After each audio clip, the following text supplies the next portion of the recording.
Hello, everyone. Here in the studio today with Ed Price, who's just finishing up a guest spot here at Little Tokyo. So I thought, why not do a podcast with him? He's a great young tattooer, just under the 10-year mark, had a formal apprenticeship, all this sort of stuff. Interesting guy. He's from the UK. Great tattoo already. I believe he has a massive future.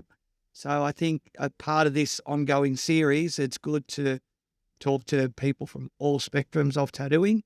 So we've got Ed here. So welcome, Ed. Thanks for hanging out. Thanks for having me. You're welcome, mate. You're welcome. So I know we've had a friendship for quite some years. I know about you. So now it's your turn to let everyone else know a little bit. So I generally start off with what were your first ever memories of seeing tattoos or tattoos? Probably stems back from so my dad was massive into Guns N' Roses, big into that scene. So Yep. obviously seeing Slash and Yep. all that in the music industry, really. Yep. And just being in all of that. Yep. And just seeing that and always being interested into that type of art.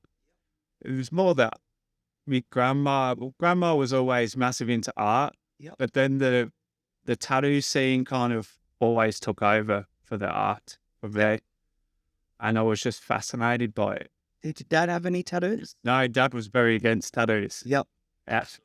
And obviously English. So you grew up in England? Yeah. Yep. Yeah, I grew up in England. But yeah, as soon as I could Yep. get tattooed. And how old were you when you got your first? No, I was actually 17 when I got my first tattoo. In Australia or No. in the UK? In the UK. Yeah. In the UK. Me with best mate got Yep. tattooed. Awesome. What did you get done? Like matching tats? Yeah, we got a little N on the side of our hip, because we used to I went to agricultural college. Yep. And we dressed it a bit differently. We were like a bit of the emo boys. Yep. And we got called tits. We got called the tits. So we called ourselves the nipples. So we got an N tattooed on the side of our hip for the nipples, yeah. Nice. And Bit then, of gag. yeah. Yeah. And then as soon as I turned 18, the next day, I started getting my Japanese sleeve. So straight into it. So, all right. So then what brought you to Australia? So what brought me to Australia was actually farming. So I went to agricultural college, and then, actually I was a bit of a bad lad over in England as well, and I wanted a new lease in life, and my dad gave me a one-way ticket to Australia and said, sort your life out. Working holiday visa? Yeah. All that Yeah. stuff? Yep.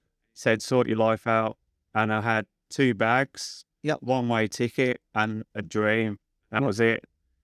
I did. I just put my sights forward and off I went. What city did you land in? Actually, it was a little town called Romsey, a little country town. I worked on a chicken farm in Bacchus Marsh. So landed in Melbourne? Yeah, landed in Melbourne. How did you end up there? Did you have a job lined up? Yeah, I had a job lined up and stuff like that. And then, I just kept on going and worked on there. And then I slipped my disc, actually, when I was working on that farm. And then I wanted to get away from farming. And then I became a chippy. Yep. And then I was just getting over working with my hands and stuff like that. And then were you getting tattooed at that stage? I was getting tattooed. I was actually getting tattooed by a guy in Kilmore, Gary Stevenson. Okay, yeah. An old school tattooer. Yep. I think he was tattooing for. Yeah. So what did you have when you landed in Australia? The one sleeve? Just not even completed. He actually took this on. Yep. So by Gary, I got this sleeve done. Yeah. And it was funny. I got this sleeve done, and I asked for my hand, and he goes, "Nah, go get more tattoos." Yeah, classic. He goes, go get more tattoos. You don't have the right to. So I did. Yep. I got my chest done, most of my leg done. Yep. And then I started getting this arm done. Yep. Who's done this arm? Because it doesn't look like Gary's work. No, this is Jake Danielson. Yep. He started doing all this. Yep. And then Jake did all this arm. What started to draw you to tattooing, or start to even come into the horizon that I might want to do this? And then, because that's generally the first sort of, tattoos are cool. maybe I want to give it a go? Obviously your grandmother was an artist. Were you doing any art? I was kind of, and this is no fault of my parents or anything like that. They were trying to guide me in the right way, but Yep. I was actually feeling that I wanted to finally do something that I wanted to do. Without any peripheral guidance or Yeah. influence. Yeah, I always felt I could try and produce more. It wasn't the farming and everything, it wasn't stimulating me enough and stuff like that, that I wanted to sit down and draw and everything like that. It was just, with my grandma, my grandma meant so much to me and everything like that. I wanted to carry on that legacy with her. Yeah. Yeah, cool. So you obviously, or I assume, could be right, could be wrong, you were drawing tattoo-related designs? Yeah. Yeah. Everything was pretty much, that's why I struggled in school drawing, because everything was too structured. You had to draw like a vase. Yeah. I failed art at school. I think I literally got 3%. Yeah. I remember going to one of the exams and just opening it up and going, what?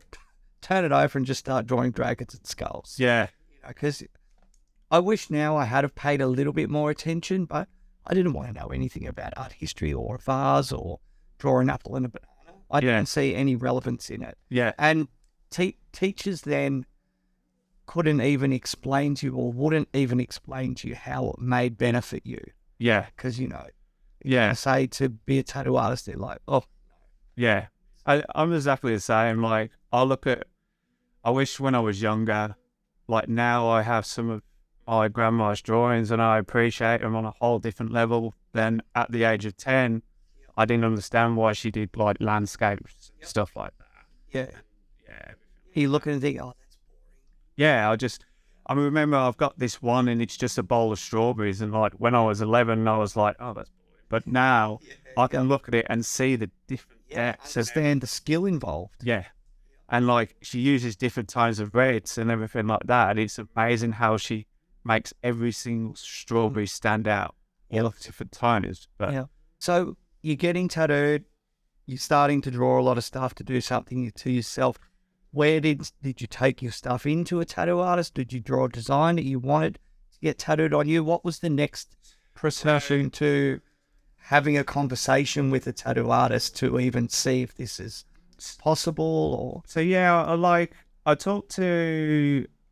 actually took it into two places. I took it into Randy, where I'm actually working now, and she already had an apprentice Josh, who I get on, this guy here, who I get on with really well. So she gave me some guidance on what to do. And then I took it into became my mentor, was Ern. Yep. Ern had just gotten rid of an apprentice who wasn't very good and stuff like that. Went through that whole stuff. What was the name of Ern's studio? Now or Never. Okay, nice. Good name. And because he just got that whole debacle with the apprentice, he wasn't in the best mood to have an apprentice. Yeah. And luckily, his sister, by some off chance, was on reception. And his sister came down and said, oh, we've got this young kid. And he was like, nah, tell him to go away. And his sister actually turned around and said, oh, I don't give him a chance. He seems like a really nice guy. And I kind of like shouted down and said, I'll bring him a 6-pack of beer. And then he was like, righto, come back Saturday. So I was like, yep, I'm done. So I came back Saturday, and then I had to sit down with him. And Ern, it was really weird. Ern didn't even look at my portfolio at the start. He just went, why do you want to be a tattooer? Yep. And we just talked all through it. Like all the other artists were looking through my portfolio. Ern didn't even look at it at the start. He goes, why do you want to be a tattooer? Yep. That was the first question. And he was like, and then he was asking me more questions about me. Yep. Not even about my art. He just wanted to know about me and why I wanted to get into the tattoo industry. He wanted to suss out my reasons why. Whether you were teachable, guidable, whether he's going to waste his time on you. Because it's almost like, we spoke about this off camera. I've never really got there with apprentices. It's just not worked for me. Yeah. And it's almost like you're taking on a surrogate son or daughter. And you're putting that much time in them. Yeah. And let's be realistic, the chances of disappointment are high, Yeah. Well, so he's obviously been burnt. yeah. Yeah. But that's what it was. And then I answered all them questions, and then he then took the time and started looking at my portfolio, and he was like, "Oh yeah, yeah, yeah." Did that whole thing, gave me nothing. Yep. And he goes, "Yeah, I suppose rock up Monday." Rocked up Monday, like just gave me, and he was giving me little bits and stuff like that. And I was just worked the counter and kind of hovered around and did the stuff. And then I remember, I think it was about roughly a month. And then I rocked in one day, and there was a slab of beer on the desk, and a note said, "Welcome to the family. You are now the apprentice." Amazing. Best day. I've still got the note and everything. Yeah. Actually, it was wrapped up as a Christmas present, because I started in November. Yep. That's when I handed it in, and it was the Christmas present, and it was on the wrapping paper, and I've cut out the wrapping paper, and it's in a room, and it said, "Welcome to the family. You are now the apprentice." Yep. Awesome. And then it also said, "Now have this slab and draw your ass off over Christmas." And then that's exactly what I did. Yeah. Yeah. Amazing. Yeah. Like, so good to hear everybody's different stories and journeys. And I get it straight away what Ern is getting. And I think, we've spoken about this as well. Like, I think younger apprentices, or even people that are wanting to apprentice, just solely think about themselves. Yeah. But it's not. Yes. This person has to invest so much time into you. Yeah. They want to get something back out of it, and they want it to be enjoyable. Yeah. Rather than, the opposite. Me and Ern had so many good times, and he put so much. There were some times when, I was like, why is he making me do this? But I just did it. Like, he made me draw. Like, I wanted to come in and draw a flash sheet of roses or something. It's like, no, you're not doing that. You're drawing tribal. Or you're drawing a page of flames. And I'm like, what? But it was literally the wax on, wax off effect. And it was just hand movement. Just to get that focus. Because when I came to skin, I'm just like, wow, I can just outline like this. And I'm just like, never question, just full respect. There's method to the madness. And that's it as well. Like, sometimes you don't need the answer straight away. You have to have faith. You have to have trust. You have to go with it. And then what I've always enjoyed in the early parts of my career would be self-discovery, or you would work something out yourself, and rather than just have it handed to you, and you would have a sense of pride or achievement, and it would just spur you on to want to learn more, want to get better some way. Or an artist would just say, "Oh, just use this." And then rather than give you the answer, would make you use your brain, which is what it's there for, to think through the problem. Because what are you going to do if your battery pack dies and the power goes out, or your clip cord shits itself? Like, in the old days, you had to be able to repair it. Now, not so much. You're just digging through the person next to you's work trolley, stealing their stuff. Yeah. That's modern ingenuity. That's modern problem solving. Where previously you would have to get your soldering iron out and repair it yourself. Yeah. So it's, and I'm sure you were mentioning as well, he would pull machines apart for you. Yeah. How you put them back together. Yeah. Yeah. I remember, like, he pulled a machine apart once, and he was tattooing, and I was on the bench next to him putting it back together and everything like that. It was cool. Luckily, like with Bobby B told me once that his mentor used to do it 10 minutes before his client used to lock in. He never did that to me, fortunately. But I did. Yeah, he pulled his old one apart for me once before when I got in. He was like, "Right, Ed, you got to put that back together and get it going." And he was like, "It's my favourite machine," but it wasn't. Yeah, for sure. It sounds like, for me, that you've kind of had the best of both worlds style of apprenticeship. Yeah. The old school values, but also, in the modern era. Yeah. I have been very lucky with the way that Ern brought me up and stuff like that, and I'm truly, truly grateful for how he did. And I'm very actually lucky now that I'm in a new shop, and now he's come back in and working with me again. And he's still my mentor in a way, but now we're working together as colleagues. Yep. And it's just amazing how we're working together now, and it's another dimension. Yeah, it's been awesome. What were like some of the first tattoos you did on clients or friends or whatever? Like, what was a little bit of the process? You got the apprenticeship, you're learning all how to run the shop, how to sterilize, all that sort of the basics, and then you started tattoo. So I started tattooing on pigskin. Yep. So Aaron would make me tattoo a lot of scripts and stuff, a lot of tribal on pigskin, a lot of stuff a lot of walking kind of tattoos. That's what he would want me to do. First tattoo I ever did on skin was this rose I did on myself. Yeah, cool. He said, solid. The rites of passage. He goes, if you were to tattoo anyone, you got to tattoo yourself first. Yep. And then I tattooed a skull. I think I tattooed about six friends first. And then I took on my first ever client, which was a cutthroat razor. Yeah. Nice.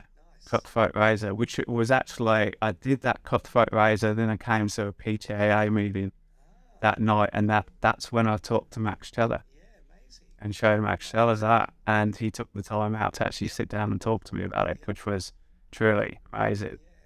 But yeah, that was a bit, and that was just a simple walking tattoo, and I wasn't prepared for it, but switched on, and I was like, "No, you're doing it." I had flashed on. Yeah, I had my little thing, but I was like, "Relax, you've got this." Yeah.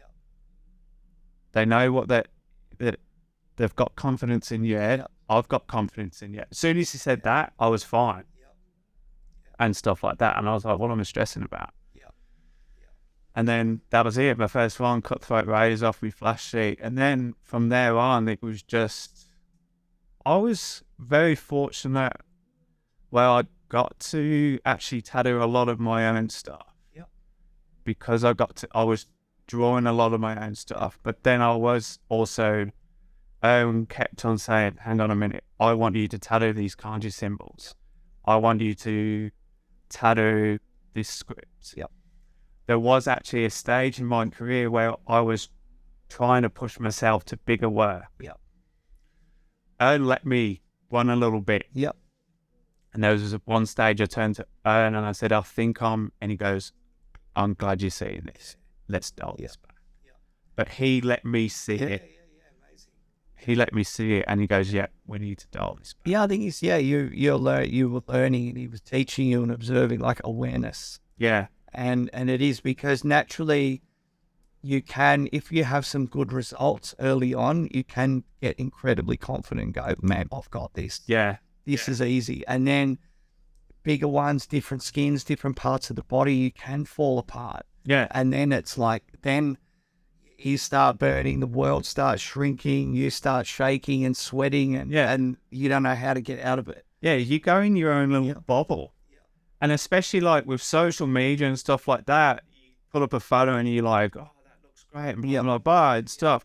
It is very easy to go at the thing, but also you need to be grounded. Yeah. You're only as good as your last tattoo. Yeah. You need to keep progressing and stuff like that. And one thing I used to do with the next apprentice that took on, it was a thing I used to sit down with him and we used to go through his tattoo.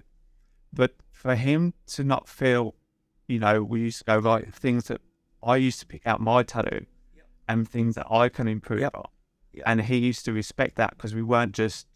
He wasn't feeling attacked. He wasn't feeling attacked. So I was like, right, what can I improve on my tattoo as well? It's crazy how it's evolved. Like, we were chatting at dinner last night and even this morning when I was drawing and like kids standing over me watching and you're like, oh, here we go. And that was that era, like intimidation was rife. Yeah. Between tattooers and, I remember... One job I went and worked in, I had to do a trial, I had to bring a client in, I sat down and I tattooed a dragon on this guy's back, probably like the size of my hand. It'll be 3 hours, single needle outline, 7 needle round, And I had like 5 tattooers literally standing around me, leaning over me, feeling the hot, stinky breath on the back of my neck of one of them. Yeah. Like, but they were trying to shake you. Yeah. And that was part of that way of teaching. Yeah. Where it's evolved now, which is great. But to an extent, maybe some, I wouldn't say minor intimidation, but minor pressure is good. Yeah. Pressure is going to get you out of those tricky situations where maybe your client passes out and no one else is there, or multitude of things that can happen. But now it's definitely, the teaching process is a lot more thoughtful than intimidation style, or people just go and they'd look at, I've had the same thing, look at stuff and go, that shit, why'd you do that? Yeah. One of my biggest mentors, Trevor McStay, like he's critiqued me multiple times over the years. I remember one time early in the piece, he goes, do you really want this? I'm like, yeah, of course. And he's gone, all right, well, I'm not going to tell you what is good because it's a waste of time and I'm just blowing smoke up your ass. He's a busy man. I'm grateful he's going to take the time to look at it. And he would say things like, why did you do this? What's this? Yeah. Like I used to do this background back in the day. And it was just what I thought was clouds and mist coloured in purple with bubbles. And he'd go, what is that? I never know what it was. And then he's like, did you just copy that out of a tattoo magazine? I'm like, yeah. And he's gone, just because it's in a tattoo magazine and someone that's a known artist does it, doesn't mean it's good. He goes, you can't even express to me in words what it is. Yeah. And then you feel like a dickhead, but it makes you start thinking.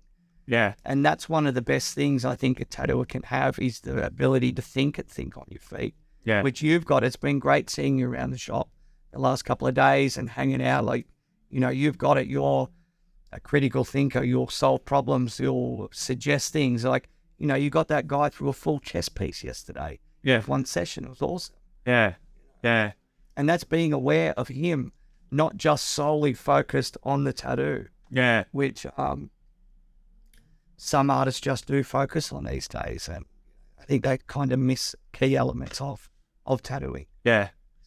It's funny about how you said about intimidation. I remember having Shorty and Bobby just stand over like that. Yeah. So all I did was spin around my chair and go, does anyone want to hop on my knee? Yeah, that's what loved it. Yeah. And that's the one. And they're not deliberately doing it. That's just come subconscious from them because that was the era of how it was done, of how they were taught. Yeah. And it's crazy. Yeah. So all right. So your apprenticeship's pretty old school. You've gone through it. He's given you enough rope to hang yourself. Yeah. You pulled yourself back when you see yourself running a bit too far ahead. So you were saying you're always doing a lot of your own flash from the beginning. Yeah. So now, what are you now? You're like 8 years deep? Yeah, 8 years. Yeah, coming on. Yeah, 8 years. Yeah. Yeah, and your style's evolving. So give us a little bit of a history of your style, where it started, because I know you probably started doing trad, neo trad, and now you're super influenced with Japanese work. Yeah. So give us sort of a history of how it's gone. So it was actually funny. I started off naturally. I was drawing a lot of traditional stuff, and then Ern was massive into new school. So I was trying to impress him. So I was trying to draw a new school. I remember coming in one day and I drew this new school stuff, and Ern was like, "What are you doing? What are you doing?" He goes, "This isn't you." Yeah. He was like, just stop it. And that was at the time, it was very, very daunting for me, but it was actually one of the best days because it made me go, what am I doing? And he always told me, just be yourself. Yeah. Just stop it. Just be yourself. And I did from that day. Yeah.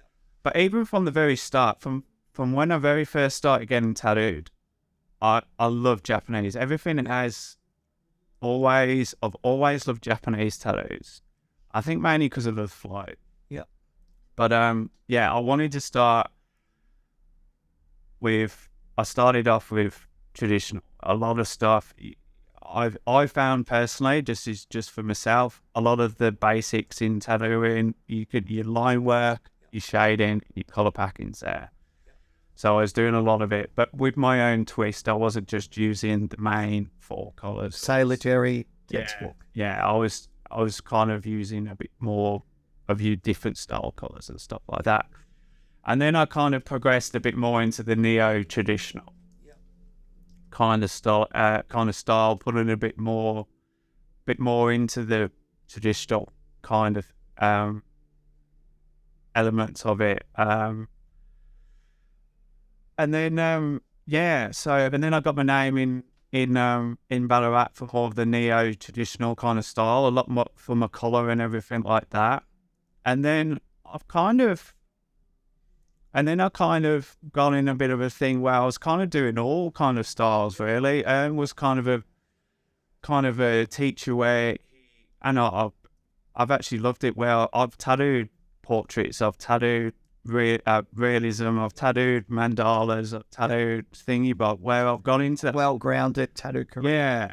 Street shop style. But I've taken elements of every single style to help me develop this whole style, and to develop each skill and everything like that. Like black and grey has helped with my shading.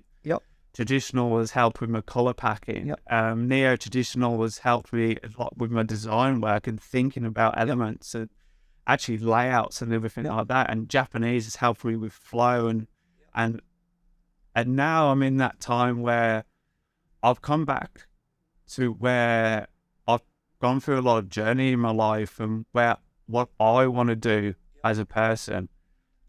And I have always loved Japanese. When I first wanted to get tattooed was Japanese. That was my first sleeve. Was my first sleeve. I've always, if you ever been in my house, every single art is Japanese. I love Japanese because I love the meanings behind it. One of my favourite tattoos is on the back of my head. It means to stay on the true path. And that's what I'm finally doing. And I sit down and I study. Yeah, you do. It's good to see. And I will study and study and study. Plus, like, when someone books in or wants a Japanese piece from me, I'll sit down there and I'll explain the different coloured meanings. Or why, if they want that, what it will represent to them. And they love that. And I'll go that extra mile and explain why this element will go there. And if they want this, can we also do this because it will flow and stuff like that. Yeah, communication's key and education, and people do want to know, like, it's a good thing. You're like, I'm obviously biased. I think you're awesome, man. It's just been good hanging out and talking, even like dinner last night. One of the things as well is you're so passionate. I think it's 24/7 with you.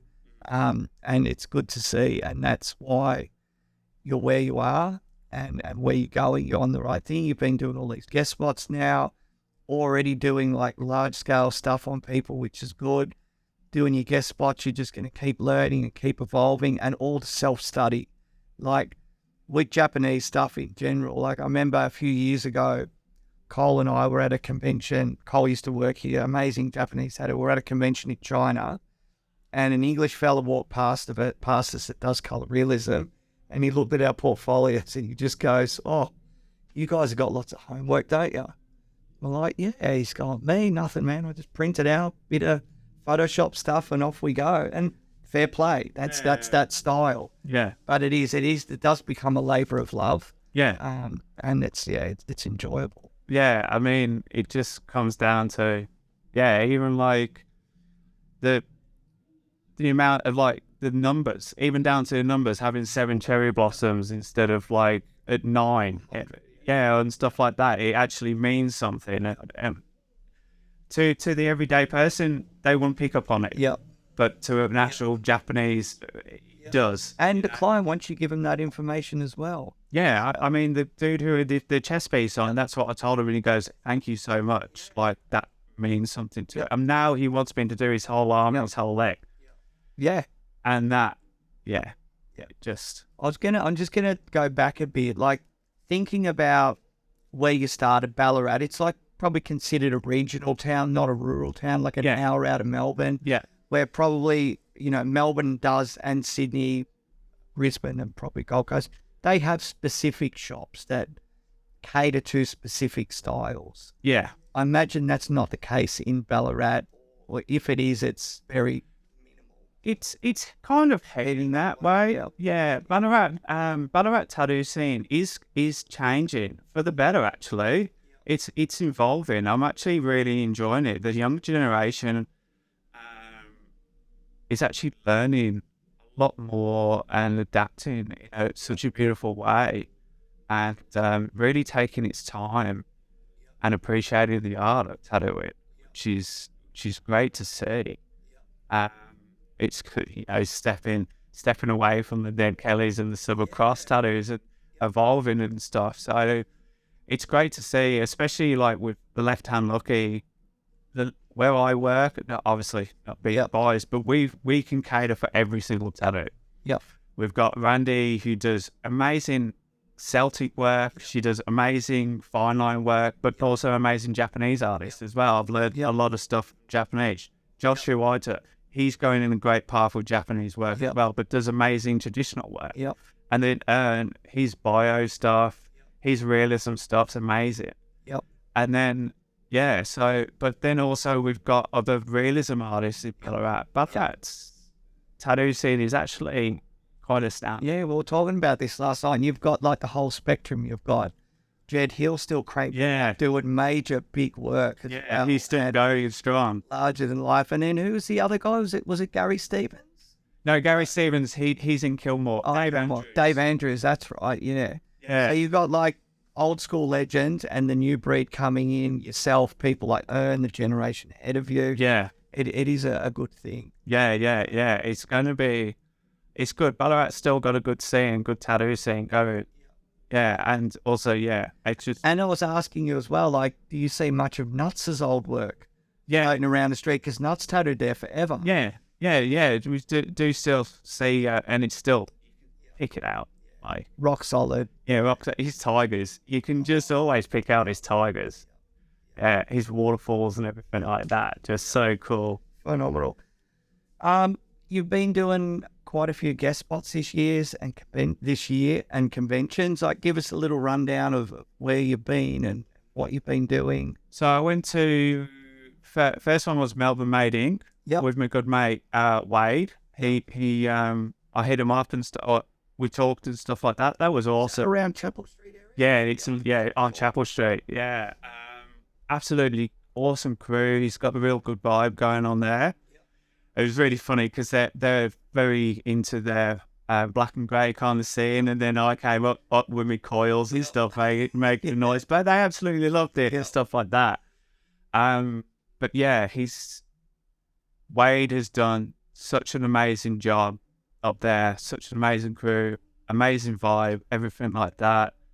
Hats off to him, to be honest. I remember seeing him in a little corner in his little shop just tattooing away, and now seeing him being part owners of this Melbourne Made. Amazing. And he's such a nice, humble guy as well. I shook his hand at the end of the thing and I said, mate, good on you. And he'll keep killing it. He'll keep killing it. And then I did a guest spot at Meiji with Jade and Stu. And that was just amazing. I mean, I've looked up to Stu for a while, and Jade, it was actually funny. When I was doing my apprenticeship, I actually asked Jade for an apprenticeship. Back in the day, she already had an apprentice, sorry. And it was amazing that I've finally worked with her. Full circle sometimes. Yeah, and Jade sat me down and taught me my worth as a tattooer. So that was a whole new system. Can you expand on that? Like when you say taught you your worth, like in what way? Like taught me my worth with like my time and just my pricing and just So I'd be more of a business orientation. business and out of yeah. things. And I like my booking system and everything like that. Just a bit more structure for me. And I'm because sure that follows on easier for the clients as well. easier than like that. It was such a good thing for me to have and good thing for my clients to have as well. And then I had literally had a booking day the next week. And it ran perfectly. Absolutely swimmingly. And I sent her a message about it and she was so happy. So happy. And then also to work next to Stu, who I've looked up to for ages, was just amazing watching him. And I watched him draw. And the dude is a freak drawing. Just makes it look so easy and stuff like this. And seeing his tattoos as well. And the shop's just beautiful. Smack bang in the centre of Adelaide? Yeah, pretty much. And such a nice, clean, beautiful shop. And the art in there is amazing. They just redid the bathroom, which was just phenomenal as well. And everyone in there was absolutely friendly. And And then from there, then here. Then here. Cool. Yeah. What other guest spots are on the horizon at the moment? Or I know you're going back to the UK. Yeah, I'm going back to the UK for my sister's wedding. Which I can't wait. They've been asked to do a guest spot at Blackmark. Awesome. Helvic. My cousin. Yes. You met my other cousin, Lucy, the other day. Yes. The Gordons are going strong. I know. Apart from that, I have Umbra, as Jake Daniel said, has offered that I can do a guest spot whenever I like there. Alessio's going to be doing Rites of Passage in Melbourne. Yeah, he asked me to do it with him, and I was just like, man, this is a sign. I've got to do it. I've got to grab it. And so I've been busy trying to draw up my banner. So Rites of Passage, what's that, a couple of weeks away? So the end of April. Okay, cool. Well, this will have dropped by then. So are you going to be fully booked out? Are you going to take some clients? You want to take new ones? So want to get to do Rites of Passage? So I'll be booked out the Friday, and then I'm going to be doing walk-up Saturday, Sunday. Yeah, and I'll have plenty of flash. I've drawn up, how many flash sheets have I got at the moment? 1, 2, 3. I've got three flash sheets, 4 flash sheets drawn up so far. And then I'll have heaps more done. So I've got 3 hand-painted flash sheets at the moment. I'll probably try have 4 or 5 hand-painted ones, and then I'll have some just outline drawings. One, I try and, especially flash ones, I'd hand-paint them and stuff like that. It's just personally, I just like to hand-paint them, stuff like that. And then I'm in the process of doing prints and T-shirts as well. Cool. One thing just popped in my mind I want to touch on that I was super impressed with you here is taking the initiative to do phone consults and FaceTime consults. Right. Yeah. And reap the rewards from it straight away. Yeah. And to me, it's great because with the different generations of tattooing and people being tattooing longer, people can get comfortable, not want to do it. We naturally, as humans, resist change. Yeah. I've done a couple myself on interstate clients, and I'll be honest, some of them I was like, I don't want to do this. I can't be bothered. And then your brain starts to look for every escape route possible. Why not to do it? And I was like, man, just call, bang, hi, how are you? Or FaceTime, and then it's easy. Yeah. It's normal. Like, what was I worried about? And, the next time I open my books, I'm actually going to offer that as a FaceTime consult option, rather than if you live an hour or two away of coming all the way in to sit down with me for 30 minutes or an hour. You can do it on the phone. You still build the rapport. It's just another avenue that us as tattooers, and especially a custom tattooer, if you want to build your own brand, you have to take this opportunity and this option. The way I actually discovered it was COVID. Yep. It was COVID time, and I had to rebook people or book people was when we couldn't talk. Or I had to talk over the phone, and I actually kept on doing it because people like talking to the artists. Yeah, it's groundbreaking, I know. People like talking to the artist. And there was one guy, and I talked to him, and now he's flying down and getting tattooed from there because I've taken that phone call. Took me 10 minutes, 15 minutes tops. And it was the connection that he had with me. But that guy, I'm tattooing he wants me to continue in his arm. Like, that person's going to sit many hours with you. That 10-minute phone call is nothing compared to what's 30 hours in a chair with you. You know what I mean? Like, yeah, it's not much. And yes, some days you might not be in the mood, and that's okay. Just take that time. Just send that email saying, please, may we reschedule the phone call. They will, as long as you still have that communication with that person, they will be okay with it. Don't just lead them astray. Just play, hey, mate, something's popped up. Please, may we quick film. Communications, is the key to everything. Like, at the basis of every issue in this shop or any shop is communication. That's it. That's all. That's what I've always found with clients is they just want to know. And I understand that, yes, we've got lots of clients and stuff like that, but sometimes they don't understand that. So I know but they just want to, especially with when they're offering a leg and stuff like that, they want to feel appreciated. And it's not hard sometimes just to... It's what we'd expect. Yes. And treat someone how you would want to be treated. And it's... I personally, I don't find it hard, so it's hard for me to understand. But I enjoy having the phone conversations. Especially as me, I get the vibe of the client. I will see as well if I'm going to gel and stuff. Like if we get on the same page as well. You can adapt. It's good.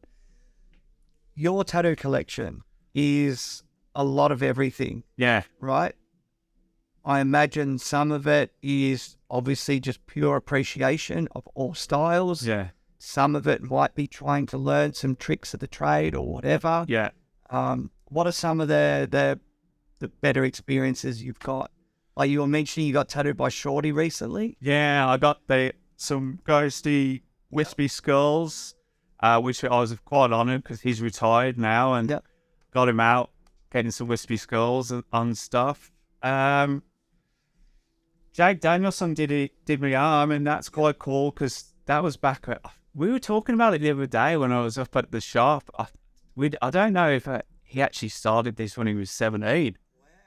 The dude's next level. I know. And we were trying to figure out if it was when he was 17 or 18. We can't even remember. But I've got... It's just me, and it's like the same from my grandma. We just appreciate all art. I even remember this one. This is when I did a guest spot with Juddy. That was like my first ever guest spot I ever did was with Juddy. At Body Language? Yes. Juddy Stewart. I did my first ever guest spot, and this is when I first learned how to properly draw and tattoo traditional. And he opened... I have to give a lot to that guy. He taught me a lot with traditional. Amazing guy. He's an absolute ripper. And he drew this, and this is from I'm pretty sure it's from a Flinders Street flash sheet. Right, amazing. And he drew this up, and he was like, do you want to get this, Ed? And I was like, yeah, cool. Okay. I was like, sweet. He goes, what name do you want? And I was just like, I don't have anything from a sister, so we put sis, and we tattooed it. And I showed me sis, and my sis is so blunt. She goes, what the fuck have I got an eagle? There's appreciation for you. I know. I said, but it's got a heart. Yeah, but I did that, and that guest spot was absolutely dope. I love that because that really just elevated my tattooing to the next level. Because then I went on doing all the expos around Australia, and after that, it was actually really cool. I won Best Traditional at the Sydney Rites of Passage. and Jody actually gave me the award. Oh, awesome. So that Yep. was a big moment, and gave him a massive hug. And Yep. yeah, Yeah, amazing. All right, mate. What does the future hold for you? And if more to the point, if people want to book in with you, what's the best way? to book in with me, the best way is on my Instagram. Yep. Eddy_tattoo30. So normally I do bookings every 3 months. Yep. So my books won't open till the end of April. Yep. Do you have like a mailing list, or is it I just send you a DM, or you just post up, books open in a week's time? So normally what I do is I put up stories and posts on my Instagram, and with all the information. Yep. But normally it's just you message me on Instagram and stuff like that. I don't do mailing lists or anything Yep. like this. That's the best way to get in contact with me. And then go from there. The future is just keep progressing. Keep driving. Yeah, I love the hunger, mate, and I love the obsession.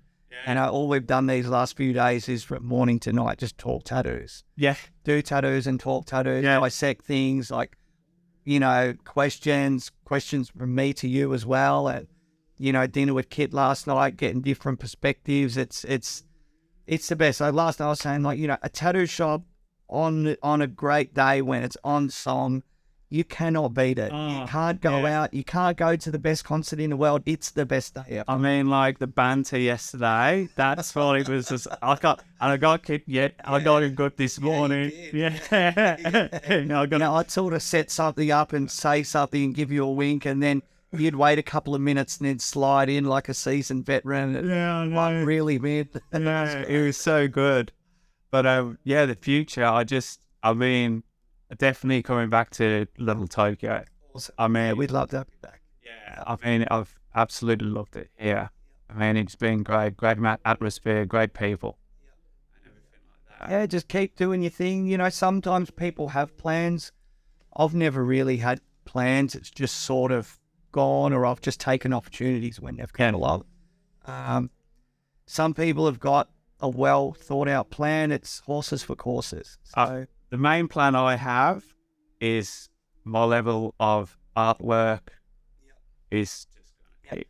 So you were saying you've got like a drawing room at home, an inspiration room where you get. So just explain that to people, because I've got a drawing room as well, and it's good to have. I've got like 4 of my favorite books that I go back and look at, and I'll just flick through them a couple of times a week, even though I've been through them 100 times before. And it's sort of like building up a mental back catalogue of images. Yeah. And trying to narrow down into what I would like my work to look like, even though it probably ultimately never will, but it's pushing you slightly. Yeah. Your version of what you think it should be or want it to be. It's hard. So I've got my drawing desk, which actually looks out onto a nice garden. Yep. And then I've got 2 swivel chairs. And then I've got my bookshelf. Yep. And then I've got a couple of Stu Pacton's drawings. Yep. And then I've got my Japanese books on my bookshelf. Yep. And then I always have when I draw, I always listen to classical music. Yep. Because my grandma used to listen to classical music when she drew. And I've also got my grandma's paintings in there. So I always try when I draw, I always listen to classical music, because I always want to connect with my grandma when I draw, because she was the first person who got me into it. And when I draw, I zone out from the world. It's great. Like, the day can just go. Oh, yeah. In the zone. I'm in the zone. Sometimes I have to put an alarm on my phone. Yep. Just so I don't fixate too much, have a break and everything like that, and wander around, go for a walk, and then come back. And but I've ultimately set up that room just so it's just got the best atmosphere for anything. And even with the chairs, with the small chairs, even if, like with drawings, if you're struggling a little bit, I'll go and sit on the chairs, and I'll just look at Stu's paintings, or I'll look at the books or stuff like that.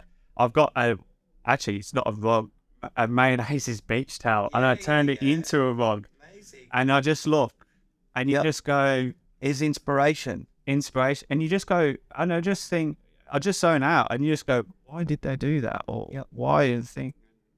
You just take it. I just lose, because I love art and always think about it. Just lose myself from my drawing for a second, and just try and go into the mind of someone else. You were saying as well, you've got a structure where you'll do one day clients, I believe, and then you also set time aside for yourself. Yeah, I think it's very important. I mean, like it's very hard, but a lot of tattooers get into tattooing because they love drawing, but then it's very hard because you then go in. The workload takes over. And it's like what Lucy was saying the other day, that she loves drawing surrealism, but then she gets stuck tattooing along the fine line. I mean, she does beautiful fine line. That's what I was saying. Like, she kills it with the thing, but it was also, you could see how she wants to keep drawing the surrealism, and it was very hard to hear that she, wants to push and still draw the surrealism. So I think it's still very important for yourself as a person to still take that time and sit down and draw something that you would like and everything. I'm working on a painting at the moment that I'm super keen to get into. I mean, when I get back, all my stuff's ready to go. I've got my sheet of paper all ready to get, and that's what I'm keen to do. So I've got my dedicated time for my clients that I draw, and then I've got a dedicated time for me. And what I want to paint as well, and why I got into tattooing, because then also when I come into tattooing, I'm happy, I'm good to go, and stuff like that. And tattoo is not a job. It's not. If you love what you do, you don't work a day in your life, and stuff like that. And the week goes better. I'm happy. My clients are happy. Everything's just awesome. I've got one more question for you, and then if you've got any question you want to ask me, we'll do that. But for me, you're like a great example of a younger tattooer who is connected with the past, present, and future. You've had an amazing apprenticeship, out of Melbourne, which would keep it more real, like street shop all-rounder from Earn. You've got all the old school morals, and you've learned a great way. You've got your eye on the future. You're grounded in the present. But like one of your machines, you're using a machine from 1990. So, which is the connection to the past. Yeah. And, so give us a little story about how you got this machine from Bobby B, and, take it away. So, I tattooed Bobby B's daughters. Bobby's an old school Melbourne tattooer? Yeah, old school Melbourne tattooer. Yeah, worked in like jet shop and worked all around. And, and he came with me with these two machines. And which are Brett Stewart machines? Yeah, Brett Stewart machines. Got the little skulls on them and stuff like that. It's so 90s. Oh, yeah. And he gave me these machines. I went to go plug them in. And I went, Bobby, they're not working. And he's just chuckling. Yeah. And he's like, what does your power supply go to? I'm like, I think my power supply went to top 80. Yep. And he was like, that. And I had to tune them down. Yeah. They were tuned to go like 20 volts. And I'm just like, and he's like, no, I'm like, Bobby, if I do that, my client's going to run out. Yep. So now I've literally got them tuned at 12 volts. Just still high for today's standards. Oh, it's still high. Very high. And, but they just one hit lights. Yep. I've tattooed lower knuckles, everything like that, boom. I've never had to go over them. But that, like a machine like that, you got to be confident tattooers. Yeah. But the history it's got, rather than it being, put in a cabinet or sitting in a drawer or someone's collection, it's still out there being used every day, making more magic. I've used it on Bobby's daughters, and they just can't believe it. They're like, I'm getting tattooed by my dad's machines, and stuff like that. And I'm like, I've had it for 5 years now. Yep. I've had to literally do that to the contact. That is, I mean, that's it. And I've used this daily. Yep. I've lined whole backs with it. I've done that many hours of workhorse, and I've just literally gone like that, and that's it. That's a well dialed in machine. Oh, each thing, but like clean, and it's just beautiful. Beautiful. Awesome. Anything you want to ask me, mate, before we wrap it up? I've been asking you a question. Kit doesn't want me to answer anything on camera. No, just thank you for all the knowledge, everything that you've been passing me on. It's been absolutely amazing. It's a two-way street, man. Like, you know, your interest reignites interest that I may have shelved or forgotten about. And, you know, my brain's overloaded with everything. Yeah. So I can then just pull little bits and pieces out of it. So Yeah. it's been fun. I've got just as much out of it, out of you that you've got out of me as well. Yeah, it's Very cool. All right, mate, we'll end it up. Let's go do some tattoos. But yeah, thank you, Ed. It's been absolute pleasure. We'll see you again, and I look forward to watching your career develop over the years. amazing. Thank you. Sweet. Cut.